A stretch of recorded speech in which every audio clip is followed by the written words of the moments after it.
नमस्कार मंडळी. तुम्ही कधी विचार केलात का की कोकण इतकं सुंदर काय? कारण इथे स्वतः भगवान परशुरामांनी समुद्र मागे हटवून ही भूमी निर्माण केली होती. आणि आज मी आली आहे त्याच भगवान परशुरामांच्या मंदिरात, म्हणजेच आपल्या चिपळूणचं प्रसिद्ध मंदिर.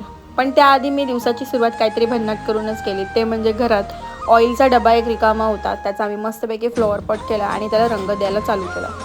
आणि त्याच्यानंतर आम्ही निघालो या परशुराम मंदिराकडे. मंदिराजवळ गाडी पोहोचते, पण मंदिरापर्यंत पोहोचण्यासाठी आपल्याला काही पायऱ्यासुद्धा उतराव्या लागतात. आणि ह्या पायऱ्या उतरत असताना आपल्याला चिपळूणचं छान असं सौंदर्य दिसतं. मंदिराचा जो परिसर आहे अतिशय प्रसन्न आणि छान वातावरण आहे.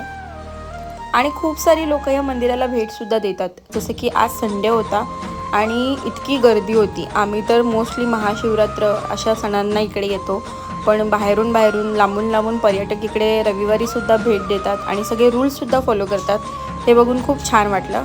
आम्ही मस्तपैकी त्या मंदिराच्या जवळ टाईम स्पेंड केला. या तलावामध्ये खूप सारे मासे आहेत, तर त्यांना खायलासुद्धा घातलं. तर खूप छान वाटत होतं इथे बघून.